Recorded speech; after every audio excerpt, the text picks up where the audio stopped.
welcome our blood viewers to RTD's News English edition. As usual, we bring to you tonight's major and top highlights. Let's follow. The President of the Republic returns to the country after his participation in the coronation of King Charles III.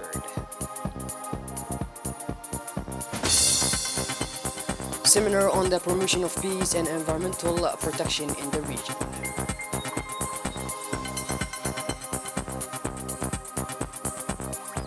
And ZILCAF could allow 50% more trade on the African continent in our international business.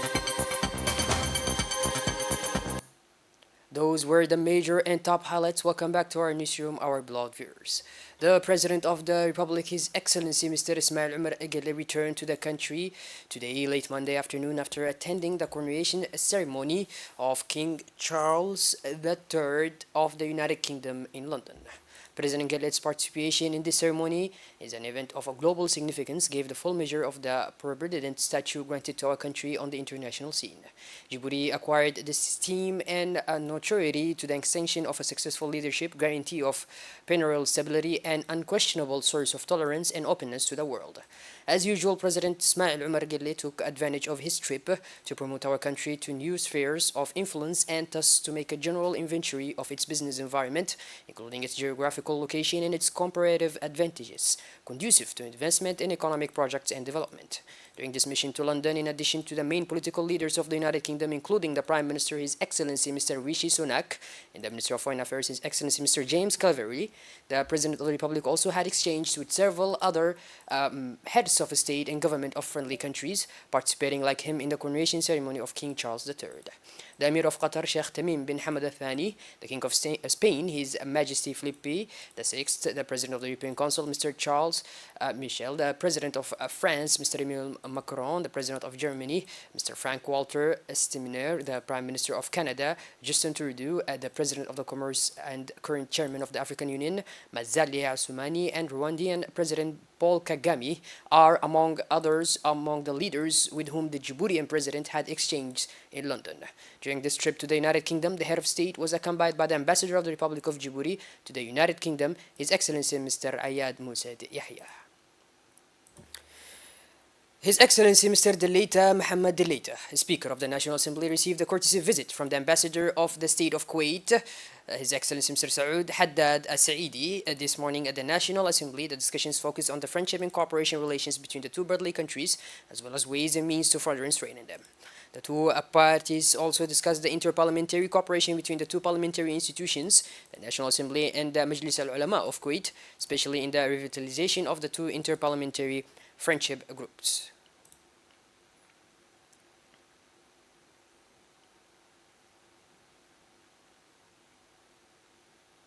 Mr. Delaita also received this morning the Honorary Consul of Malaysia, Mr. Izzuddin Jaishara Falah, at the National Assembly on a courtesy visit. During the meeting, both parties expressed their wish to further strengthen the relationship between the National Assembly and the Parliament of Malaysia. The Sudanese ambassador to Djibouti, Mrs. Rahma Saleh Al Ubaid, in an exclusive interview she gave us, expressed her hope that security and stability will return to Sudan, and that it will be able to pass the difficult stage and it's currently going through to rebuild it again.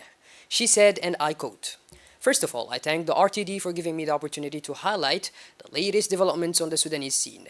And I would like to extend my greetings to the brotherly Djiboutian people, wishing God to save Sudan and achieve unity and stability regarding the recent events in Sudan.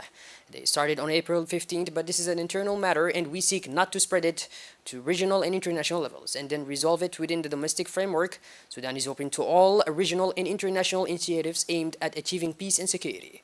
In conclusion, I would like to emphasize that Sudan is going through an important stage and a dangerous turning point in its recent history, but we are optimistic and fully convinced that Sudan, with its wise men, youth, and strength of determination, will be able to overcome this crisis united and strong to become a state based on freedom, democracy, justice, and the rule of law.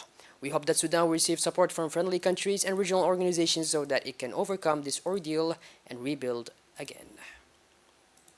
Under the high patronage of His Excellency Mr. Hassan Umar Mohammed, the Minister of Defense, in the presence of the Minister of Youth and Culture, Dr. Hibu Mu'min Asawi, was launched by the EASF at Camp Nagar Idris Farah Habani, the National Police, an important seminar on the promotion of peace and the promotion of the environment of peace in the region. The event was attended by the Minister of Youth and Culture, Dr. Hibo, and the counterpart of Defense, Mr. Hassan Umar Mohammed, the Chief of General Staff of the Armed Forces, General Zakaria Sheikh Ibrahim, the Director General of the National Police, Colonel Abdurrahman Ali Kahin, several officers of all corps officials, and the Eastern African Secretariat members, countries, executives of the Ministry of Youth and Culture, all the officials of the CDCs, several girls and the boys of the association, and representatives of the civil society. Thus, the Director of the National Police, Colonel Abdurrahman Ali Kahin, said he was pleased with the EASF that has chosen today to launch in the Republic of Djibouti the Youth Forum for the Promotion of Peace and Environmental Protection, and thus particularly in Nagar camp of the National Police Idris Farah Habani, known for its provision of training of security forces of neighboring countries, members of the Eastern African Secretariat, said in the wake of the Colonel. The Brigadier General Getachew Shefero, Director of the East African Secretariat, explained at length the essence of this forum in the prospects of promoting the culture of peace through youth.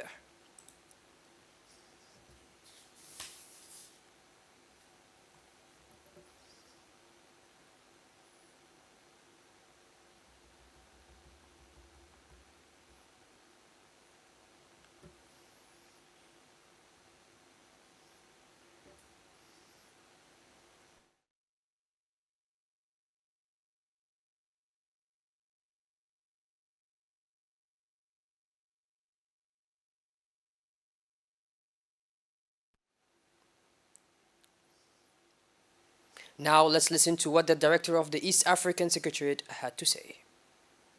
It is a great and pleasure day to take this opportunity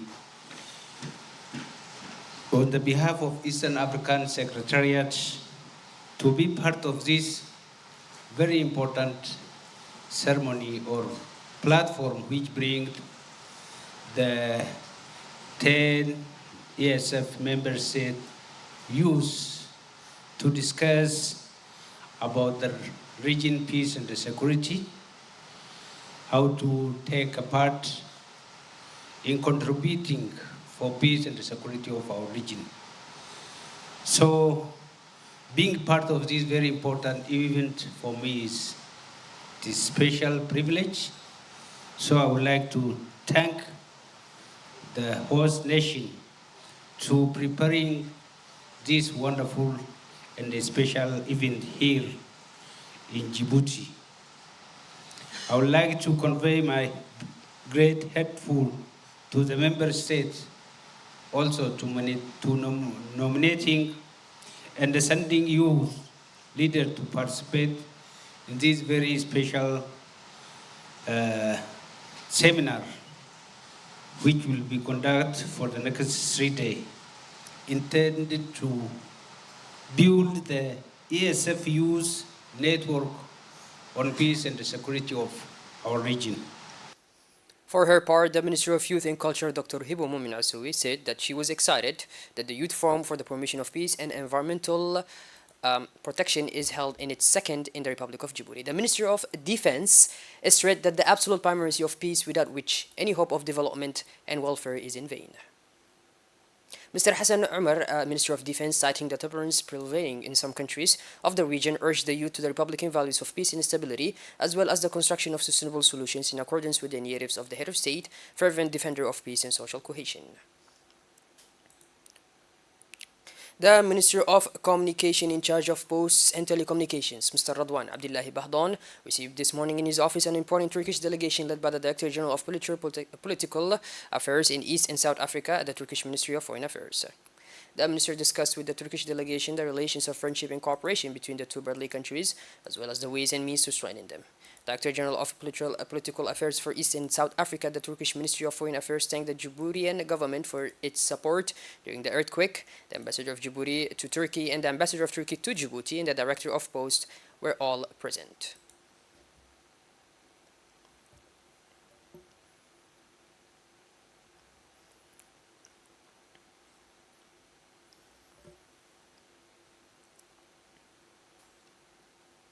The Secretary General of MENFOP, Mr. Muhammad Abdullah Mahyoub, led the work of a meeting for the preparation of the 2023 back tests. The meeting, which took place at the headquarters of MENFOP, was attended by a series of senior officials of MENFOP in the Ministry of Decentralization and elected officials and leaders of the interior regions. The Secretary General of MENFOP first emphasized the success of the last baccalaureate session, which was decentralized with the support of the Ministry of Decentralization, the prefectures, and the regional council. This year, MENFOP is continuing its momentum with the decentralization of the baccalaureate in Arabic language, which will take place in the interior regions. More globally, this is a major success for MENFOP and its regional partners who have succeeded in a major challenge by allowing student candidates in remote areas to take the baccalaureate exams as close as possible to where they live and with their family. This meeting also provided an opportunity to draw lessons from the previous years and to take the lead in pooling efforts and research for successful decentralization of the baccalaureate for the greater good of candidates in the regions. The officials were able to have an overview of the preparation, material organization, and monitoring in support of this end-of-year examination in secondary education that will take place throughout the country. The Secretary General took the opportunity to redefine the rules of each in the device, namely the heads of examination center, heads of schools, members of the board of examiners, and teachers assigned to the monitoring of tests.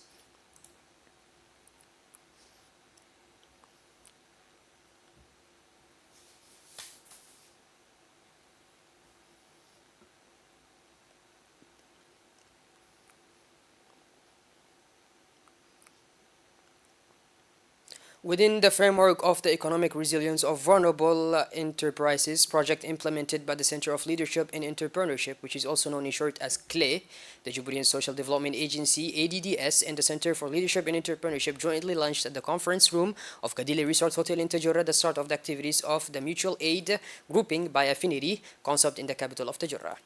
The project intends to create 18 GEA of 15 to 20 women, homogeneous and linked by affinity. These women will use savings, credit, and social engagements as tools for empowerment. The overall objective of this project is to contribute to poverty reduction efforts, to the promotion of income-generating activities in micro, small, and medium enterprises, which aim to improve the livelihood system of the most vulnerable segment of society.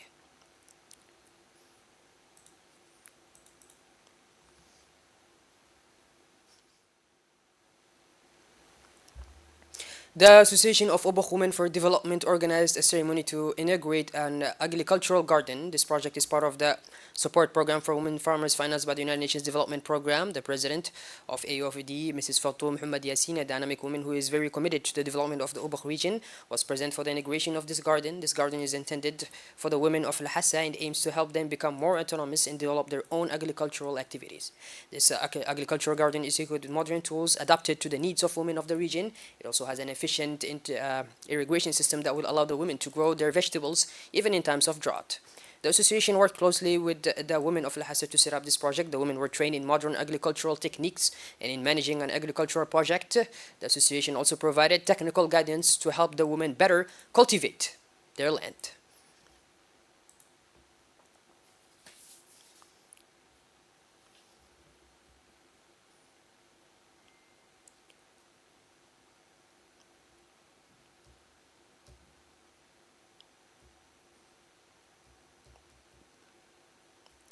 On Sunday, May 17, the team of the Ministry of Youth and Culture, accompanied by the Ambassador Ahmed Areta Ali, moved to the city of Hayu, Ubokh. Very early in the day, the team went to the office of the prefecture in the regional council of Ubokh for courtesy visit to the high authorities of the region, namely the prefect Abdul Malik Banoita and the president of the regional council, Mr. Muhammad Hamad Ismail, who is a former student of Ambassador Areta. Then the delegation went to the CDC of the chief town for the conference debate in front of an audience composed of teachers, literature lovers, students, and other young readers. Among the interventions that followed, it is that of the president of the regional council, Mr. Muhammad Ahmed, who welcomed the delegation, and especially to his teachers of the 80s in the past, Mr. Areta, of course. He then praised the work of promoting public reading and books initiated by the department of the ministry. On the other hand, the prefect Banoita expressed his appreciation for this initiative of the literary caravane, which allows to encourage the youth of the regions to read. For his part, the experienced Ambassador Ahmed Areta Ali spoke of his years as a teacher in the city of Hayu. He encouraged the participants to explore new relationships between words through reading and action, and brought a testimony from two different experiences, that of writing and that of diplomacy. The ambassador concluded his remarks by saying, a child, a teacher, a book, and a pencil can change the whole world. The event ended with a question and answer session with the conference participants and the traditional family photo.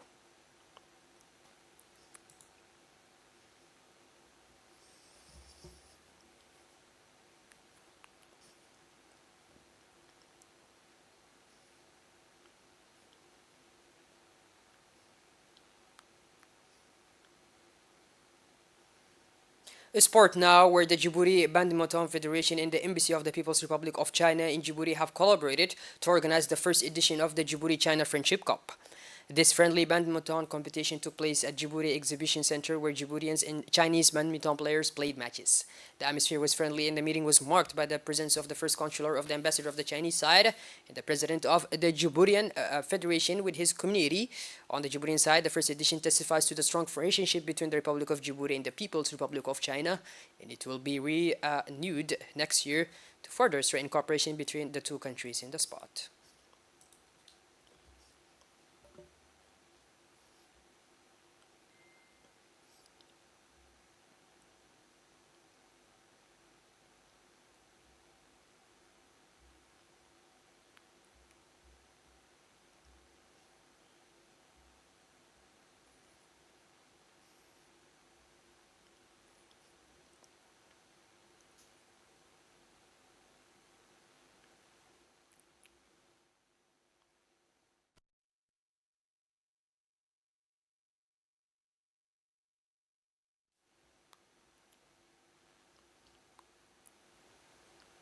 More in our regional news, the exodus of people continues as the war that has been tearing Sudan apart since April 15 has entered its fourth week.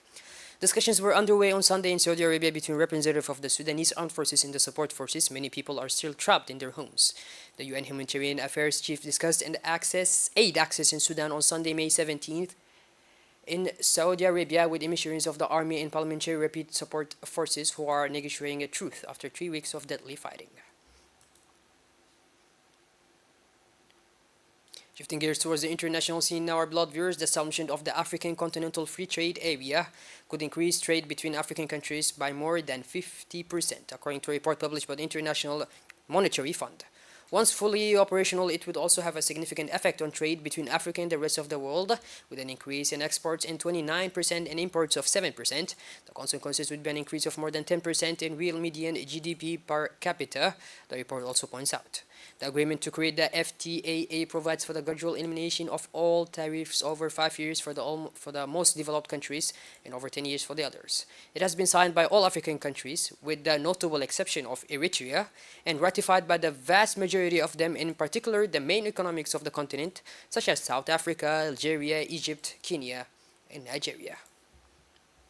Well, by this hour, beloved viewers, we conclude this edition. Thank you for being with us, and make sure to tune in later for more. Have a wonderful evening. Thank you for joining us.